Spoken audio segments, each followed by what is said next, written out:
hosteldani numidangi chak chanaraba tungda hostelersing adu study hall da magi lairik aduga leiri. Dolly su lairik sum parambadagi magi mayon oinana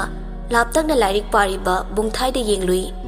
Bungthai su mangonda yenglambaduda mitka ngahak michanaki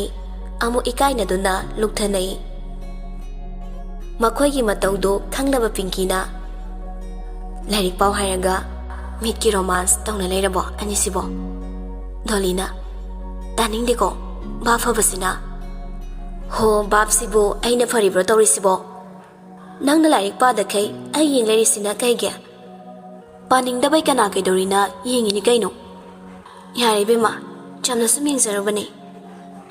yengo chamna school ge exam se loikradi mobile romance ta darabani nang loina sinbiru he nakandagi osana kaino mayamna lairik panadana leire noyanina kari wari na nungarise aikai mayam sutagidana hauna liyo. Ozana adumna hairakpaduda ani du swai lawi lairik paduna leiramba mayamsu moina loina yengagli. Pinkina sir exam loikradi pak unararoina wari sarambane sorry sir. Ozaduna adogi wari dubu hauju saudradi mayadabraba parikhana khutla ama phangna kansida mayam kari yengino paro. Dolly di ikaiduna karimta haide lairik tammunna yenglaga laikre. Bungthai sa Dolly gi mataudu lapna yengduna mahmonogli.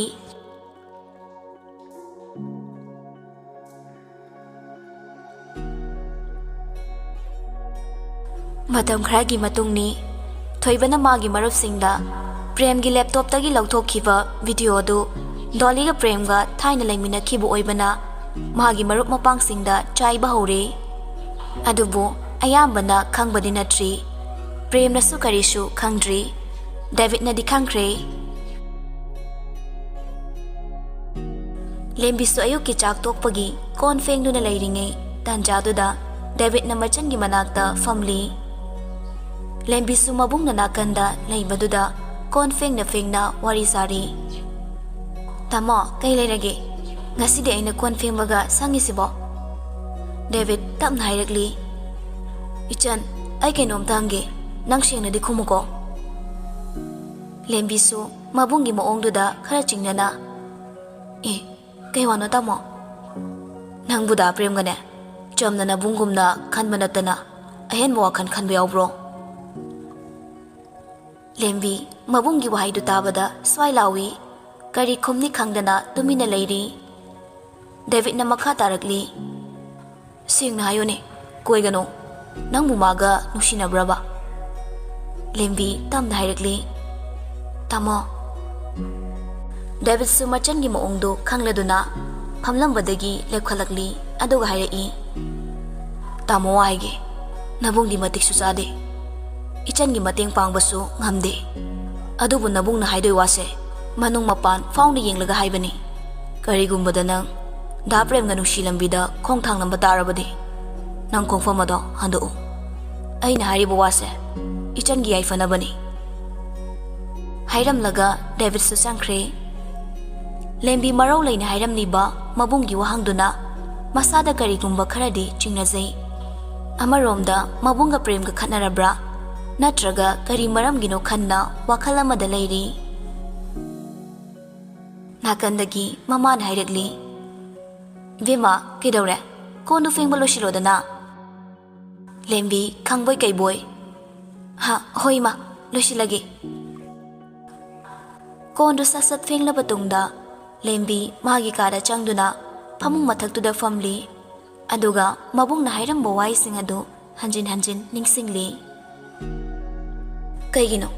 tamona daprem khangnaba yadrisibo maram amadi soidana leramgani. Aidi daprembu thamoi sengna nushirure punsigi oina magidamak leplagi khankrabani. Ngasi tamona hairisina kaino ai masigi chapchaba maram khangdaduna dadaga kainabadi ngamoy.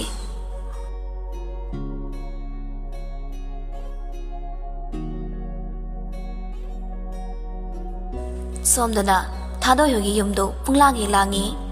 ꯃꯃꯥꯒ ꯊꯥꯗꯣꯏꯒꯅ ꯆꯥꯛꯈꯨꯝꯗ ꯍꯦꯟꯁꯥꯡ ꯊꯣꯡꯗꯨꯅ ꯂꯩꯔꯤ ꯅꯥꯎꯕꯁꯨ ꯅꯥꯀꯟꯗ ꯋꯥꯔꯤ ꯁꯥꯗꯨꯅ ꯌꯦꯡꯂꯤ ꯅꯥꯎꯕꯅ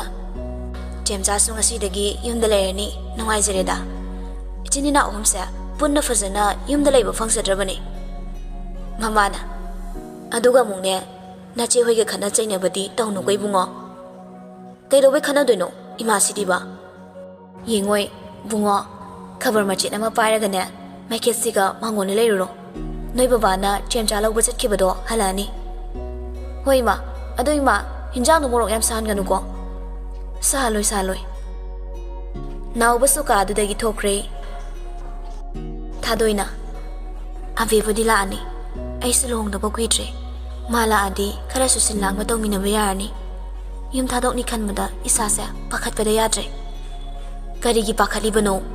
ꯅꯨꯄꯤ ꯑꯣꯏꯕꯤ ꯑꯩꯈꯣꯏꯒꯤꯗꯤ ꯅꯨꯄꯥ ꯃꯌꯨꯝꯅ ꯑꯩꯈꯣꯏꯒꯤ ꯑꯁꯦꯡꯕ ꯌꯨꯝꯅꯤꯅꯦ ꯏꯃꯥꯁꯨ ꯅꯨꯡꯁꯤꯔꯕ ꯏꯄꯥꯝ ꯂꯝꯗꯝꯗꯣ ꯊꯥꯗꯣꯛꯂꯝꯂꯒ ꯂꯥꯛꯂꯤꯕꯁꯤꯅꯤ ꯃꯁꯤꯗ ꯍꯦꯟꯅ ꯈꯟꯖꯤꯟꯒꯅꯨ ꯅꯤꯡꯉꯣꯜ ꯑꯣꯏꯕꯤ ꯑꯩꯈꯣꯏꯒꯤꯗꯤꯅꯦ ꯃꯁꯤ ꯉꯥꯛꯇꯅꯤ ꯈꯪꯗ꯭ꯔꯦ ꯅꯨꯄꯤꯒꯤ ꯃꯄꯣꯛꯁꯦ ꯇꯣꯜꯂꯤꯗ ꯂꯨꯍꯣꯡꯉꯦꯅ ꯏꯄꯥꯝꯗ ꯄꯥꯛ ꯍꯦꯛ ꯂꯥꯛꯄꯁꯨ ꯌꯥꯕ ꯅꯠꯇꯦ ꯇꯣꯏꯅ ꯂꯥꯛꯑꯁꯨ ꯃꯌꯥꯝꯒꯤ ꯃꯤꯠꯌꯦꯡꯗ ꯂꯥꯟꯅ ꯎꯕꯤꯗꯣꯏꯕ ꯅꯨꯄꯥ ꯑꯣꯏꯅ ꯄꯣꯛꯆꯔꯝꯕꯅ ꯐꯕꯅꯤ ꯍꯥꯏꯅꯔꯤꯉꯩ ꯊꯣꯡꯒꯥꯜꯂꯣꯝꯗ ꯒꯥꯔꯤ ꯈꯥꯝꯈꯤꯕꯒꯤ ꯃꯈꯣꯜ ꯇꯥꯔꯛꯂꯝꯃꯤ ꯃꯃꯥꯅ ꯍꯩꯃꯥ ꯑꯕꯦ ꯍꯣꯏ ꯂꯥꯛꯑ ꯃꯥꯜꯂꯦ ꯂꯥꯛꯑꯝꯃꯅꯤ ꯏꯃꯥ ꯍꯥꯏꯐꯦꯠ ꯊꯣꯛꯄꯤꯌꯣ ꯑꯩꯁꯨ ꯃꯁꯤ ꯂꯣꯏꯁꯤꯜꯂꯒ ꯆꯥꯛ ꯆꯥꯅꯕ ꯊꯤꯔꯛꯑꯒꯦ ꯍꯣꯏ ꯁꯣꯝꯗ ꯅꯥꯎꯕꯅ ꯈꯕꯔ ꯃꯆꯦꯠꯇꯨ ꯊꯥꯗꯨꯅ ꯃꯆꯦꯕꯨ ꯃꯥꯌꯣꯛꯂꯤ ꯗꯣꯂꯤꯅ ꯑꯩꯈꯣꯏ ꯅꯥꯎꯕꯁꯦ ꯄꯥꯈꯪ ꯐꯥꯔꯦꯅꯦ ꯅꯥꯎꯕꯅ ꯑꯩꯕꯨꯁꯨ ꯎꯗ꯭ꯔꯤꯕꯒꯤ ꯃꯑꯣꯡꯗ ꯌꯥꯔꯦꯀꯣ ꯄꯛꯇ꯭ꯔꯦ ꯂꯥꯛꯄꯤꯔꯣ ꯗꯣꯂꯤꯁꯨ ꯅꯣꯛꯂꯒ ꯌꯨꯝꯗ ꯑꯃꯨꯛ ꯄꯨꯂꯞ ꯂꯩꯕ ꯇꯥꯔꯤꯅꯦ ꯏꯃꯥ ꯏꯁꯤꯡ ꯑꯝꯇ ꯂꯨꯝꯕꯤꯌꯣ ꯑꯩ ꯏꯔꯨꯔꯨꯕ ꯂꯣꯏꯔꯒ ꯆꯥꯛ ꯆꯥꯔꯁꯦꯕ ꯆꯥꯛꯁꯨ ꯂꯥꯝꯕꯅ ꯌꯥꯗ꯭ꯔꯦ ꯅꯥꯎꯕꯅ ꯆꯦꯝꯆꯥ ꯅꯪ ꯍꯣꯁꯇꯦꯜꯗꯒ ꯂꯨꯔꯛꯇ꯭ꯔꯣ ꯗꯣꯂꯤꯅ ꯂꯨꯖꯔꯛꯑꯁꯨ ꯄꯣꯠ ꯆꯩ ꯃꯌꯥꯝ ꯄꯨꯔꯛꯏꯁꯤꯗꯤ ꯎꯐꯨꯜ ꯊꯥꯡꯉꯤ ꯃꯃꯥꯅ ꯍꯣꯏ ꯏꯃꯥꯅꯦ ꯏꯁꯤꯡ ꯊꯥꯡꯒꯠꯄꯤꯔꯝꯃꯒꯦ ꯃꯄꯥꯅ ꯅꯆꯦ ꯂꯨꯍꯣꯡꯕꯁꯤꯒ ꯑꯩꯈꯣꯏ ꯑꯕꯦꯒꯤ ꯄꯔꯤꯈ꯭ꯌꯥꯁꯤꯒ ꯐꯪꯖꯤꯟꯅꯗ꯭ꯔꯕꯗꯤ ꯐꯅꯤꯗ ꯑꯉꯥꯡꯁꯤ ꯃꯔꯥꯡ ꯒ꯭ꯌꯥꯟꯒ ꯇꯥꯔꯔꯣꯏ ꯗꯣꯂꯤꯁꯨ ꯏꯔꯨ ꯃꯥꯏꯊꯖꯔꯒ ꯃꯌꯥꯝ ꯄꯨꯟꯅ ꯆꯥꯛ ꯆꯥꯃꯤꯟꯅꯔꯤ ꯗꯣꯂꯤꯅ ꯑꯩꯈꯣꯏ ꯆꯦꯒꯤ ꯂꯨꯍꯣꯡꯕꯁꯦ ꯐꯦꯕ꯭ꯔꯨꯋꯥꯔꯤ 18 ꯅꯠꯇ꯭ꯔꯣꯕ ꯃꯄꯥꯅ ꯃꯥꯅꯤ ꯅꯈꯣꯏꯒꯤ ꯑꯦꯛꯖꯥꯝꯅ ꯃꯥꯔꯆꯇ ꯇꯥꯗꯣꯔꯤꯕ꯭ꯔꯥ ꯐꯦꯕ꯭ꯔꯨꯋꯥꯔꯤꯗ ꯇꯥꯗꯣꯏꯔꯥ ꯃꯥꯔꯆꯇ ꯇꯥꯗꯧ ꯃꯥꯜꯂꯤꯗꯤ ꯍꯥꯏꯅꯩꯌꯦꯕ ꯃꯥꯔꯆꯇ ꯇꯥꯔꯕꯗꯤ ꯐꯈ꯭ꯔꯅꯤꯗ ꯅꯆꯦꯒꯤ ꯂꯨꯍꯣꯡꯕ ꯆꯥꯛꯀꯧꯕ ꯃꯅꯨꯡꯗꯤ ꯇꯥꯍꯟꯅꯤꯡꯗꯦꯕꯣ ꯏꯆꯥ ꯂꯥꯏꯔꯤꯛ ꯄꯥꯐꯝ ꯈꯪꯂꯣꯏꯅꯦ ꯕꯕꯥ ꯇꯥꯔꯣꯏꯗ ꯏꯆꯦꯒꯤ ꯄꯣꯠ ꯆꯩꯗꯤ ꯂꯣꯏꯅ ꯂꯩꯕ ꯂꯣꯏꯔꯕꯣ ꯃꯃꯥꯅ ꯀꯔꯥꯏꯗꯒꯤꯅꯣ ꯌꯥꯝꯅ ꯋꯥꯠꯂꯤꯗ ꯅꯇꯩꯅꯗꯤꯅꯦ ꯁꯦꯜꯒꯤ ꯃꯇꯦꯡꯕꯨ ꯌꯥꯝꯅ ꯄꯥꯡꯕꯤꯔꯛꯏ ꯑꯩꯈꯣꯏꯅ ꯂꯧꯔꯣꯏ ꯍꯥꯏꯕꯅꯤ ꯌꯥꯗꯦ ꯃꯄꯥꯅ ꯃꯈꯣꯏꯅ ꯄꯩꯁꯥ ꯄꯥꯏꯕ ꯍꯥꯏꯕꯗꯣ ꯊꯣꯛꯂꯦ ꯑꯩꯈꯣꯏ ꯋꯥꯏ ꯈꯪꯕꯒꯤ ꯃꯣꯏꯁꯨ ꯃꯥꯏ ꯆꯣꯞꯇꯅꯕ ꯇꯧꯖꯔꯛꯄ ꯑꯣꯏꯔꯤꯅꯤꯅꯦ ꯃꯃꯥꯅ ꯏꯕꯨꯡꯉꯣꯒꯤ ꯃꯃꯥ ꯏꯕꯦꯝꯃꯗꯨꯁꯨ ꯑꯣꯟꯊꯣꯛꯅ ꯂꯩꯕꯥꯛ ꯃꯆꯥ ꯇꯥꯈ꯭ꯔꯦ ꯋꯥꯉꯥꯡ ꯁꯉꯥꯡꯅ ꯃꯔꯣꯜ ꯑꯃ ꯐꯖꯔꯤꯕ ꯑꯩꯈꯣꯏ ꯏꯕꯦꯝꯃꯁꯤ ꯂꯨꯅ ꯇꯧꯕꯤꯅꯤꯁꯨ ꯈꯪꯉꯤ ꯌꯦꯡꯉꯣ ꯏꯕꯦꯝꯃ ꯅꯅꯦꯝꯅ ꯍꯥꯏꯕꯇ ꯏꯜꯂꯨ ꯊꯛꯁꯤ ꯈꯥꯁꯤ ꯉꯥꯡꯅ ꯂꯩꯌꯨꯀꯣ ꯏꯕꯦꯝꯃ ꯍꯣꯏ ꯏꯃꯥ ꯅꯥꯎꯕꯅ ꯑꯩꯈꯣꯏ ꯏꯕꯥꯏꯗꯤ ꯄꯣꯁꯇꯤ ꯇꯥꯏꯍꯦ ꯆꯦ ꯆꯧꯕꯤꯒ ꯌꯦꯡꯅꯕꯗ ꯌꯥꯗ꯭ꯔꯦ ꯀꯃꯥꯏꯅꯕꯨ ꯅꯨꯡꯁꯤꯅꯩꯅꯣ ꯊꯥꯗꯣꯏ ꯏꯀꯥꯏꯅ ꯍꯥꯏꯔꯛꯂꯤ ꯕꯨꯡꯉꯣ ꯆꯥꯛꯇꯣ ꯇꯨꯃꯤꯟꯅ ꯆꯥꯎꯋꯣ ꯑꯉꯥꯡꯅ ꯅꯨꯄꯤꯗꯧꯅ ꯄꯦꯠꯄꯥ ꯋꯥ ꯌꯥꯝ ꯉꯥꯡꯅꯨ ꯅꯥꯎꯕꯅ ꯏꯕꯥꯏ ꯐꯖꯩ ꯍꯥꯏꯔꯒ ꯃꯥꯅ ꯁꯥꯎꯕꯤꯔꯤꯌꯦ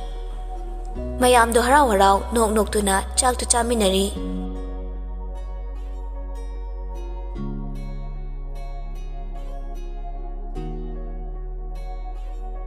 ꯁꯣꯝꯗ ꯂꯩꯁꯦꯝꯕ ꯍꯣꯏꯁꯨ ꯌꯨꯝ ꯀꯩ ꯁꯦꯝꯖꯤꯟꯕ ꯂꯣꯏꯅ ꯂꯣꯏꯔꯕꯅꯤ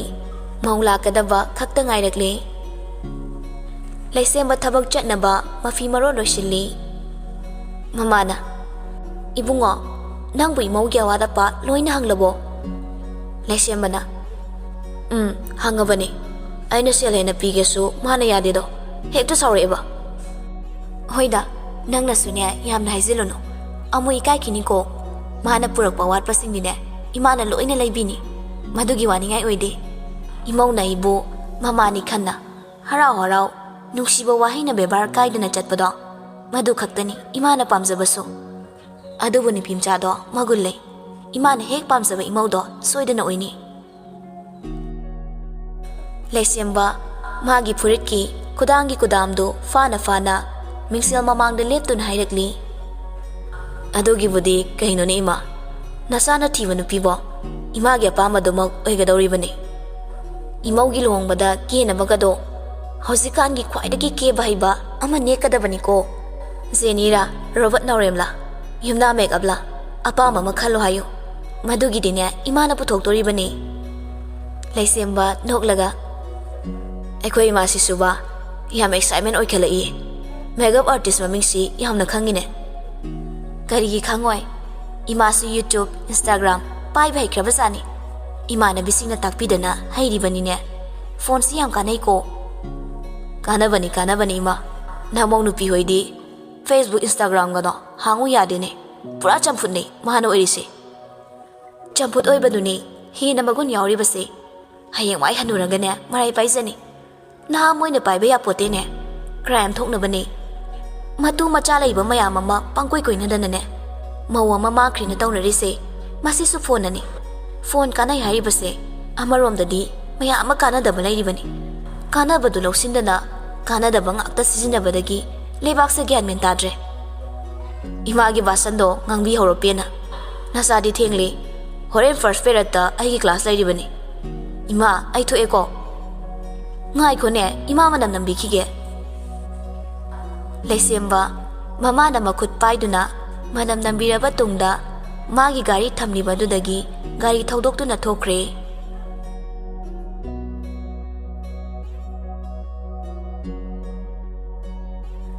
numidangi matamni bungthai Dolly gi number da call tarakli Dolly su phamungda leiribani adubu call du paikhatlaga hello bung hello chak charaba nangbo chari aidi phamungda leiri noidi chatribo aikhoi gi su sare study room da lei nangbo ningsingbadagi call torokpani ngasa eu unakhibado adudagi hasufo uraktabase yam miss tawre study hour da ubada fangdre Dolly so momon noklaga yare ba yam khanjilani bungo exam loiraga fasana unaraga loiri hoi adudi yam wali ko exam de kuina nanga unaroi khanbada waba fawi adumai khaladi nangi lai pabada disturb oini nangi position su leptaba yadabani asa singna su nangonda hot mayam ama thamlibani ai kana gi su oiroi nangi khakta oini ai su nangbudi thajai ai gi birthday sa January 31 dani amuk tanguna se atai matam dadi ai una se hairoge hoyai ai pinki ga lake ai su korau dhaige ai koi mari kenom chamina se hoi nangi lai pakhi doi na tro ai diware ngasi di pararoi ngayak pakhi ge horen tumbada hairake ko nang su hairamo hairake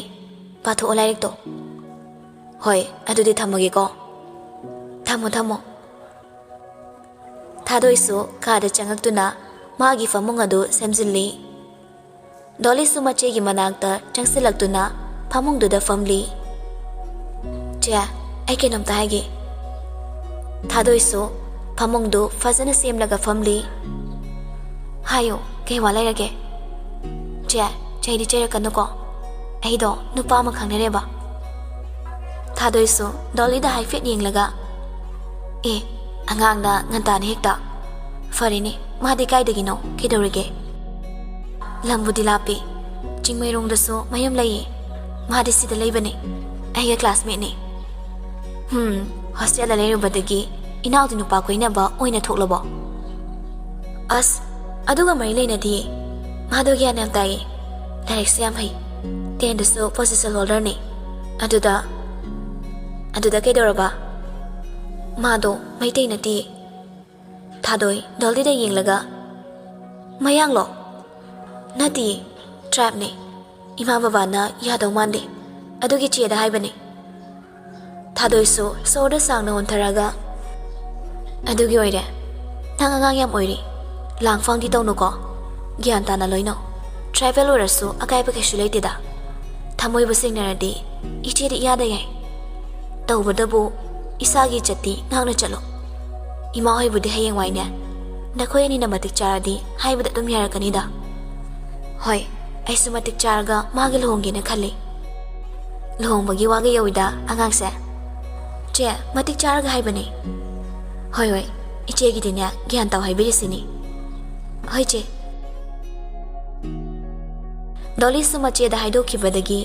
ꯃꯁꯥꯗꯨ ꯏꯌꯥꯡ ꯌꯥꯡꯅ ꯍꯔꯥꯎ ꯍꯔꯥꯎ ꯃꯥꯒꯤ ꯐꯃꯨꯡꯗ ꯀꯥꯈꯠꯈ꯭ꯔꯦ ꯊꯥꯗꯣꯏꯁꯨ ꯀꯥꯡꯈꯜꯗꯨ ꯍꯥꯏꯗꯣꯛꯇꯨꯅ ꯐꯃꯨꯡꯗꯨ ꯁꯦꯝꯂꯤ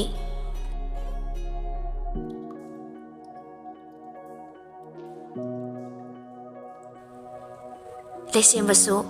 ꯃꯥꯒꯤ ꯐꯃꯨꯡ ꯑꯗꯨꯗ ꯀꯥꯡꯈꯜꯗꯨ ꯌꯦꯞꯄꯣꯏ ꯌꯦꯞꯇꯕꯣꯏ ꯇꯧꯔꯒ ꯍꯤꯞꯊꯗꯨꯅ ꯊꯥꯗꯣꯏꯗ call ꯇꯧꯔꯛꯂꯤ ꯊꯥꯗꯣꯏꯁꯨ ꯀꯣꯜꯗꯨ ꯑꯣꯛꯂꯒ hello ꯗꯥ ꯐꯃꯨꯡ ꯆꯪꯉꯕꯣ ꯍꯧꯖꯤꯛꯇ ꯀꯥꯡꯈꯜ ꯊꯥꯗ ꯉꯥꯏꯔꯤ ꯑꯣ ꯑꯩꯁꯨꯅꯦ ꯁꯦꯁ ꯌꯥꯝ ꯃꯥꯟꯅꯖꯩꯀꯣ ꯋꯥꯈꯜ ꯃꯥꯟꯅꯕ ꯀꯥꯏꯁꯦ ꯑꯍꯣꯏ ꯑꯗꯨꯒꯤ ꯑꯣꯏꯔꯝꯅꯤꯌꯦ ꯀꯩ ꯃꯊꯦꯜ ꯆꯥꯕꯤꯔꯒꯦ ꯏꯔꯣꯝꯕ ꯑꯃꯅꯦ ꯀꯥꯡꯍꯧ ꯑꯃꯒ ꯉꯥ ꯇꯥꯎꯕ ꯑꯃꯒ ꯅꯣꯏꯒꯤꯗꯤ ꯑꯩꯈꯣꯏꯒꯤꯁꯨ ꯏꯔꯣꯜꯂꯦ ꯉꯁꯥꯏ ꯑꯌꯨꯛꯀꯤ ꯉꯥ ꯊꯣꯡꯕ ꯈꯔꯒ ꯑꯃꯨꯛꯀꯁꯨ ꯃꯥꯟꯅꯔꯦ ꯇꯧꯔꯤꯁꯦ ꯏꯔꯣꯝꯕꯒ ꯃꯦꯆꯤꯡ ꯑꯣꯏꯔꯦ ꯑꯗꯨꯗꯤ ꯃꯍꯥꯎꯁꯨ ꯃꯥꯟꯅꯔꯝꯅꯤ ꯑꯗꯨꯗꯤ ꯆꯥꯗ꯭ꯔꯤꯕꯅꯤꯅ ꯈꯪꯗ꯭ꯔꯦ ꯅꯪꯅ ꯂꯥꯛꯑꯒ ꯄꯤꯖꯒꯗꯕ ꯃꯤꯀꯨꯞꯇꯣ ꯑꯩꯗꯤ ꯈꯨꯠ ꯊꯦꯛꯂꯒ ꯉꯥꯏꯔꯕꯅꯤ ꯍꯌꯦꯡꯋꯥꯏ ꯍꯦꯟꯁꯥꯡ ꯍꯥꯎꯇꯦꯒ ꯍꯥꯏꯔꯛꯑꯕ ꯑꯩꯗꯤ ꯌꯥꯝ ꯏꯀꯥꯏꯅꯤꯌꯦ ꯅꯪꯅ ꯊꯣꯡꯕꯕꯨ ꯀꯩꯒꯤ ꯍꯥꯎꯔꯣꯏꯗꯣꯏꯅꯣ ꯍꯥꯎꯇ꯭ꯔꯁꯨ ꯍꯥꯎꯏ ꯍꯥꯎꯋꯦꯅ ꯍꯦꯛꯇ ꯆꯥꯗꯧꯔꯤꯕꯅꯤ ꯑꯁꯦꯡꯕꯒꯤ ꯑꯁꯦꯡꯕꯒꯤ ꯏꯃꯥꯗꯤ ꯇꯨꯝꯈ꯭ꯔꯕꯣ ꯇꯨꯝꯈ꯭ꯔꯦ ꯂꯨꯍꯣꯡꯕꯁꯦ ꯈꯔ ꯅꯛꯁꯤꯜꯂꯛꯂꯒ ꯑꯩꯈꯣꯏ ꯆꯟꯍꯣꯏꯁꯨ ꯁꯤꯗ ꯂꯩꯔꯅꯤ ꯏꯃꯥ ꯃꯊꯟꯇ ꯇꯧꯕꯗꯣ ꯋꯥꯔꯅꯤ ꯏꯃꯥꯁꯨ ꯑꯍꯜ ꯑꯣꯏꯔꯕꯅꯤꯅ ꯋꯥꯖꯔꯝꯅꯤ ꯏꯃꯥ ꯋꯥꯕꯒꯤꯅꯤ ꯑꯩꯅ ꯂꯨꯍꯣꯡꯉꯁꯦꯅ ꯍꯥꯏꯔꯤꯁꯦ ꯅꯪꯒꯤ ꯏꯃꯥꯒ ꯑꯋꯥ ꯅꯨꯡꯉꯥꯏ ꯃꯇꯦꯡ ꯄꯥꯡꯅꯔꯗꯤ ꯐꯩꯗꯅ ꯑꯩꯅ ꯊꯕꯛ ꯆꯠꯈ꯭ꯔꯒ ꯍꯔꯥꯎ ꯍꯔꯥꯎ ꯂꯩꯃꯤꯟꯅꯍꯧꯔꯗꯤ ꯑꯩꯁꯨ ꯋꯥꯗ꯭ꯔꯦꯗꯅ ꯏꯃꯥ ꯃꯊꯟꯇ ꯊꯅꯝꯕꯗꯣ ꯑꯩꯁꯨ ꯅꯨꯡꯉꯥꯏꯕ ꯅꯠꯇꯦ ꯍꯣꯏꯗ ꯆꯨꯝꯃꯤ ꯏꯃꯥꯕꯨ ꯑꯩꯅ ꯋꯥꯍꯜꯂꯣꯏꯌꯦ ꯏꯃꯥꯒꯤ ꯄꯦꯟꯅꯕ ꯑꯩꯅ ꯉꯝꯂꯤꯈꯩ ꯍꯣꯠꯅꯗꯣꯏꯅꯤ ꯒꯨꯗ ꯑꯗꯨꯅꯤ 2021ꯒꯤ ꯕꯦꯁ ꯕꯍꯨ ꯑꯦꯋꯥꯔꯗꯇꯣ ꯅꯪꯅ ꯂꯧꯒꯗꯕꯅꯤꯀꯣ ꯊꯥꯗꯣꯏꯁꯨ ꯅꯣꯛꯂꯒ ꯀꯩ ꯍꯥꯏꯕꯗꯨꯗꯤ ꯍꯤꯟꯗꯤ ꯁꯤꯔꯤꯌꯦꯜꯒꯤ ꯇꯥꯏꯞꯇ ꯑꯌꯥ ꯅꯣꯛꯑꯦ ꯃꯤꯅ ꯑꯁꯦꯡꯕ ꯍꯥꯏꯔꯒ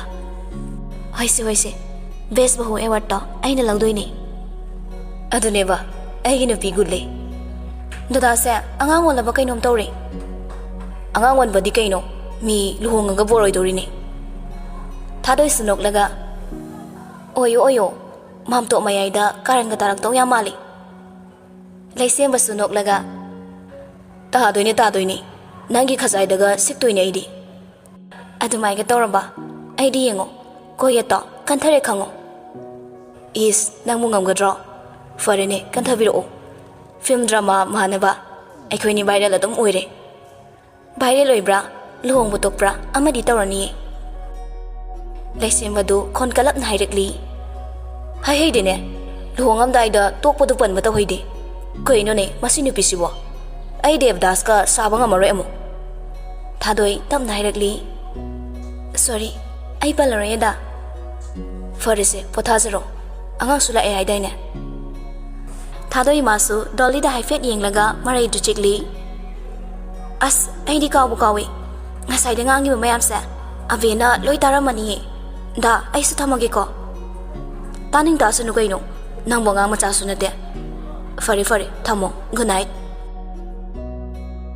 ꯑꯅꯤꯗꯨ ꯐꯣꯟ ꯊꯝꯅꯈ꯭ꯔꯦ ꯊꯥꯗꯣꯏꯁꯨ ꯃꯃꯣꯟ ꯅꯣꯛꯇꯨꯅ ꯐꯩꯖꯨꯞꯇꯨ ꯆꯤꯡꯈꯠꯂꯤ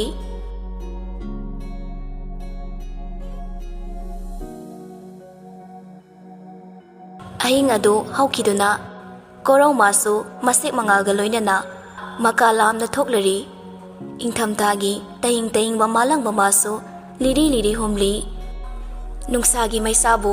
ꯈꯖꯤꯛꯇꯪ ꯑꯣꯏꯔꯕꯁꯨ ꯉꯥꯛꯊꯣꯛꯍꯟꯒꯦ ꯈꯜꯂꯤꯕ꯭ꯔꯥ ꯈꯪꯗꯦ ꯍꯩꯄꯥꯜ ꯂꯩꯄꯥꯜ ꯎꯄꯥꯜ ꯋꯥꯄꯥꯜ ꯀꯌꯥꯗ ꯀꯥꯏꯗꯣꯡꯐꯝ ꯂꯧꯗꯨꯅ ꯇꯥꯡꯖꯔꯤꯕ ꯑꯌꯨꯛꯀꯤ ꯂꯤꯛꯂꯥ ꯃꯥꯁꯨ ꯅꯨꯃꯤꯠꯀꯤ ꯃꯩꯁꯥ ꯐꯪꯂꯕꯗ ꯄꯤꯔꯥꯡꯒꯤ ꯏꯔꯣꯏꯅꯅ ꯃꯥꯂꯦꯝꯒꯤ ꯂꯩꯃꯥꯏꯗ ꯄꯣꯞ ꯄꯣꯞ ꯇꯥꯔꯤ꯫ ꯄ꯭ꯔꯦꯝ ꯍꯛꯆꯥꯡ ꯁꯥꯖꯦꯜ ꯇꯧꯔꯨꯕꯒꯤ ꯂꯣꯏꯔꯗꯨꯅ ꯃꯥꯡꯒꯣꯜ ꯃꯆꯤꯗ ꯂꯩꯔꯤꯕ ꯈꯕꯔꯗꯨ ꯍꯥꯏꯐꯦꯠ ꯌꯦꯡꯂꯤ꯫ ꯂꯦꯝꯕꯤꯅ ꯊꯥꯈꯤꯕ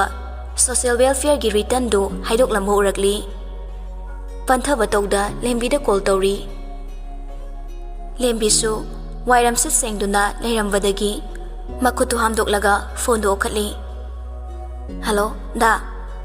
ꯍꯥꯎ, ꯅꯪ ꯄꯥꯎ ꯑꯃ ꯎꯔꯕꯣ? ꯀꯩ ꯄꯥꯎꯅꯣ ꯍꯥꯏꯁꯦ?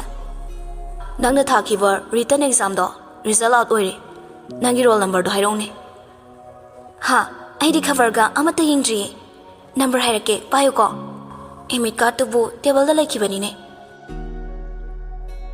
ꯑꯁꯤ ꯍꯥꯏꯗꯨꯅ ꯂꯦꯝꯕꯤ ꯃꯥꯒꯤ ꯀꯥꯗ ꯆꯪꯂꯒ ꯃꯥꯒꯤ ꯔꯣꯜ ꯅꯝꯕꯔꯗꯨ ꯄ꯭ꯔꯦꯝꯗ ꯍꯥꯏꯔꯝꯃꯤ꯫ ꯄ꯭ꯔꯦꯝꯁꯨ ꯈꯕꯔꯗꯨꯗ ꯀꯣꯏꯊꯤ ꯊꯤꯔꯤ꯫ ꯌꯥꯎꯔꯦ꯫ ꯂꯦꯝꯕꯤ ꯍꯔꯥꯎꯅ, ꯑꯁꯦꯡꯕꯩꯔꯣꯗ? ꯑꯁꯦꯡꯕꯩꯅꯦ, ꯌꯥꯎꯔꯦ꯫ ꯁꯤꯗꯤ ꯚꯩꯚꯥꯁꯦ ꯑꯦꯅꯤ ꯃꯤꯟꯁ ꯇꯧꯔꯒ ꯅꯪꯈꯠꯍꯟꯗꯕ ꯌꯥꯗꯕꯅꯤꯀꯣ꯫ ꯑꯩ ꯀꯟꯅ ꯍꯣꯠꯅꯒꯦ꯫ ꯄꯩꯁꯥ ꯅꯨꯡꯁꯥꯒꯤ ꯋꯥꯐꯝꯗꯤ ꯑꯩ ꯇꯧꯔꯣꯏꯗꯗꯥ꯫ ꯑꯗꯨ ꯍꯦꯛꯇ ꯌꯥꯕ꯭ꯔꯅꯦ? ꯑꯩ ꯂꯩꯔꯤꯁꯤꯗꯤ꯫ ꯑꯁꯦꯡꯕꯅꯦꯗ, ꯑꯩ ꯄꯩꯁꯥꯗꯤ ꯄꯤꯔꯣꯏ꯫ ꯑꯩ ꯃꯥꯏ ꯄꯥꯛꯅꯕ ꯍꯣꯠꯅꯒꯦ꯫ ꯏꯁꯣꯔ ꯂꯩꯔꯤꯕꯁꯤꯗꯤ꯫ ꯐꯔꯦ ꯐꯔꯦ, ꯌꯦꯡꯉꯁꯤ꯫ ꯏꯃꯥ ꯍꯣꯏ ꯕꯕꯥ ꯍꯣꯏꯒꯁꯨꯅꯦ ꯍꯥꯏꯐꯦꯠ ꯇꯥꯟꯅꯔꯣ꯫ ꯑꯗꯣ ꯑꯩ ꯋꯥꯏ ꯇꯩꯕ ꯂꯣꯏꯗ꯭ꯔꯤꯌꯦ꯫ ꯑꯝꯇ ꯂꯣꯏꯁꯤꯜꯂꯨꯈꯤꯒꯦꯀꯣ꯫ ꯍꯣꯏ ꯍꯣꯏ, ꯂꯣꯏꯁꯤꯜꯂꯨꯔꯣ꯫ ꯐꯣꯟꯗꯨ ꯊꯝꯈ꯭ꯔꯕ ꯇꯨꯡꯗ ꯄ꯭ꯔꯦꯝ ꯋꯥꯈꯜ ꯑꯃ ꯈꯜꯂꯛꯂꯤ꯫